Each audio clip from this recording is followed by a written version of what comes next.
A gente continua falando sobre esse impacto das bets no endividamento e sobre a relação que as pessoas têm com as contas, com as apostas e com as suas dívidas. Já está na tela aqui comigo, especialista em planejamento e comportamento financeiro, Ana Leone, que é a CEO da Planejar. Ana, que bom recebê-la aqui, minha querida, um privilégio nosso te ouvir. Boa noite, bem-vinda.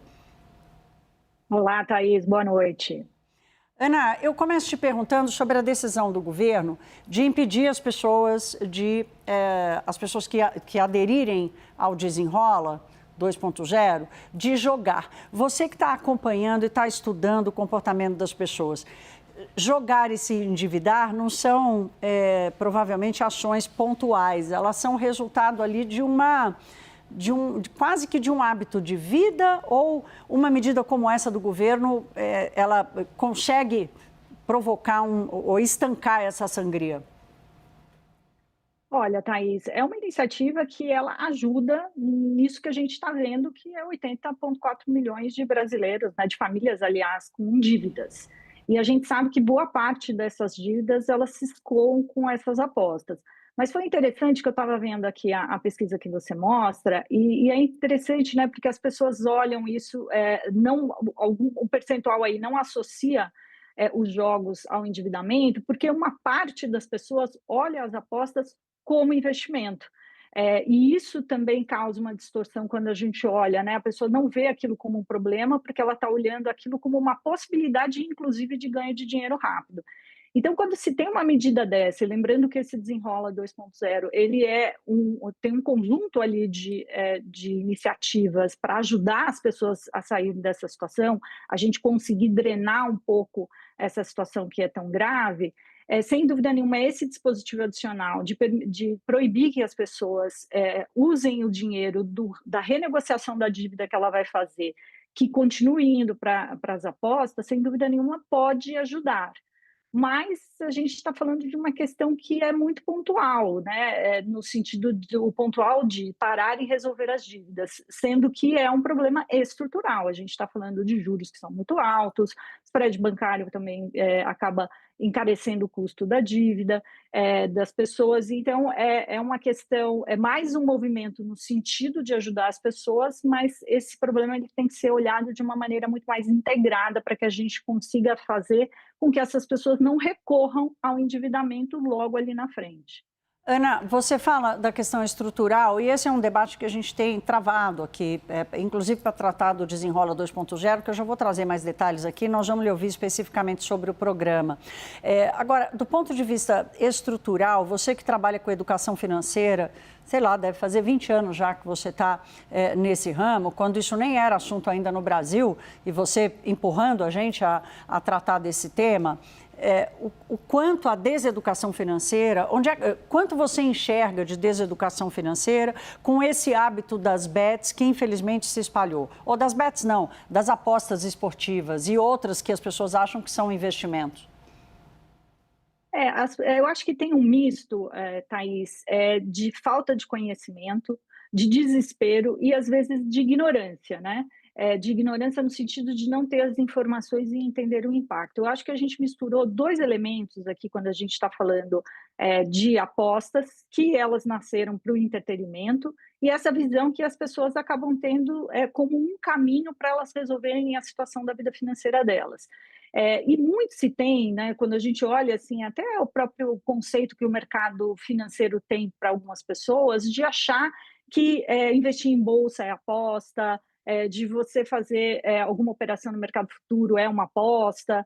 Ou seja, é claro que a gente está falando de instrumentos que têm aí o imponderável, né, como um caminho, mas eu acho que a educação financeira ela vem para estruturar um pouco o conhecimento das pessoas. Mas mais do que isso, a educação só, ou seja, de dar muito conhecimento para a pessoa ou dar acesso ao conhecimento para as pessoas, não necessariamente vai fazer com que elas mudem o comportamento. Porque as pessoas adultas que já estão inseridas no mercado econômico, ou seja, tomam as suas decisões econômicas a todo tempo, muitas dessas pessoas precisam de orientação. E muitas vezes essa orientação ela não basta pelo um disclaimer de dizendo isso é bom, isso é ruim, isso pode te prejudicar ou isso não pode te prejudicar. A gente tem visto que as pessoas têm se preocupado mais com o assunto, é um assunto que está mais na boca das pessoas, como você disse, né? Quando eu comecei a trabalhar com isso, nem era um assunto, hoje as pessoas conversam sobre isso, elas se preocupam, consomem conteúdo sobre isso, a gente tem visto o mercado de influência financeira crescer muito, justamente pelo interesse das pessoas, mas a gente não está vendo isso na mudança de comportamento, que isso pode levar mais tempo. Então, é claro que a gente tem que continuar os esforços de informação, mas a gente tem que achar meios de mudar o comportamento dessas pessoas. E um programa como esse ajuda, as instituições também educando Sim. ajudam, e a gente também trazer informação. Ana, vou pedir para você esperar um pouquinho, que eu disse há pouco que vou querer te ouvir sobre o desenrola, mas vamos trazer os dados aqui para a gente te ouvir. O presidente Lula fez o pronunciamento ontem à noite, né, pelo 1º de maio, e deu alguns spoilers do que vai ser o Desenrola 2.0. Oficialmente, o programa vai ser lançado na próxima segunda-feira. Então, nós vamos dar uma olhada agora nos pontos que foram adiantados tanto pelo presidente como também pelas apurações aqui da nossa equipe. Está na tela de vocês. Primeiro, juros mais baixos, no máximo 1,99% ao mês, tá, gente? Isso é ao mês. Descontos de 30% a 90% do valor da dívida. O uso de até 20% do FGTS. O presidente falou do uso do FGTS, mas aqui a apuração nossa, até 20% do saldo do fundo de garantia para o trabalhador que tem fundo de garantia, né? Somos um país que tem muita gente empregada de maneira informal e aí, portanto, não tem o fundo de garantia, mas quem tiver vai poder usar. E esse tema que acabamos de tratar aqui com a Ana Leone, o bloqueio de 1 ano contra bets, contra apostas esportivas. Aqui faltam todos os detalhes, gente, de como é que isso tudo vai acontecer, qual vai ser o papel de cada um dos vamos dizer assim, protagonistas da execução desse plano. Estou falando do próprio governo federal, estou falando também das instituições financeiras, qual vai ser a participação, por exemplo, do Tesouro Nacional, que vai entrar como garantidor das renegociações. Então, falta muito detalhe ainda, especialmente do ponto de vista até jurídico, como é que isso tudo, como é que essas medidas todas vão se sustentar. Mas, Ana, eu quero explorar agora o teu lado de planejadora financeira, né, e trabalhando diretamente com isso.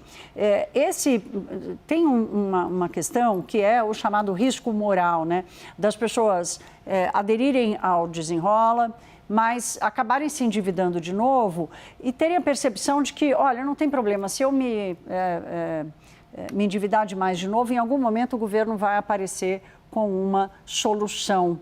Você teme esse risco? É o devedor contumaz, né? E isso pode acontecer se questões estruturantes, como eu falei, não forem endereçadas e elas não vão trazer resultados de curto prazo.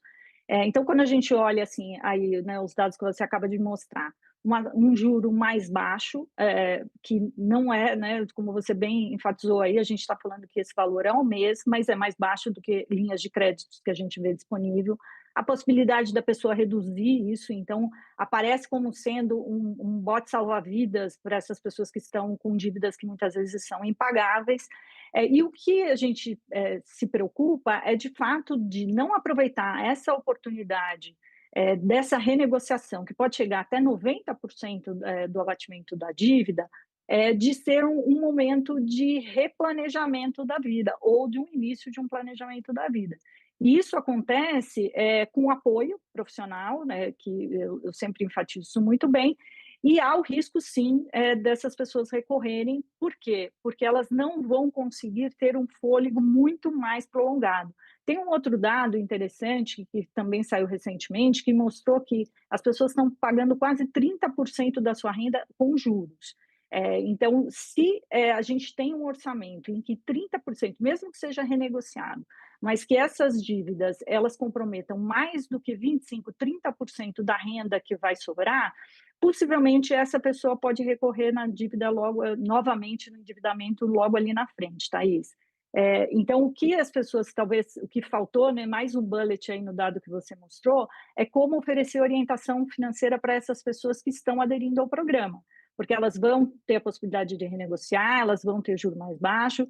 Você muito bem enfatizou, as pessoas vão ter só um pedaço, só um pedaço da população vai poder usar o FGTS, mas se elas tivessem orientação acoplada a esse programa, iria ajudar bastante. Eu e Yuri Pita falávamos agora há pouco aqui da questão da política pública, né? De como é que o Estado precisa pensar na política pública sempre de forma mais estrutural. E oferecer a orientação certamente faria parte de uma política pública que trataria dessa questão de forma mais estrutural. Mas, Ana, atuando no setor privado, qual é a sua percepção, só para a gente fechar aqui, tenho mais um minutinho, qual é a sua percepção sobre a procura dos brasileiros? Você disse... os influencers financeiros estão crescendo muito. Isso certamente é uma resposta pela demanda, mas eu queria ouvir você sobre a demanda pelo planejamento, pela compreensão. Olha, as pessoas estão buscando muita informação, mas ainda a gente está vendo se planejar pouco. E, como eu disse, informação só não basta. Então, no Brasil, a gente olha muita gente em busca de investimentos que se tornaram mais democráticos, mas a gente popularizou os investimentos antes de popularizar a organização financeira, o planejamento.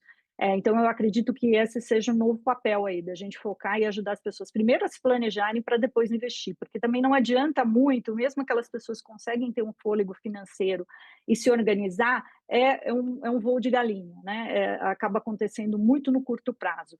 Então, essas pessoas precisam, de fato, ver no planejamento um estilo de vida e não apenas um momento que elas precisam sair do sufoco, que é como a gente está vendo muitas famílias, infelizmente, nessa situação. Nós conversamos com a especialista em planejamento e comportamento financeiro, Ana Leone, que é CEO da Planejar. Ana, sempre bom te ouvir. Obrigada pela contribuição aqui desse debate, dos alertas que você faz. Vamos propagá-los aqui nessa cobertura. Boa noite para você, bom feriado. Obrigada aqui por estar trabalhando com a gente no feriado. Sempre um prazer, Thaís. Muito obrigada e boa noite a todos. Boa noite.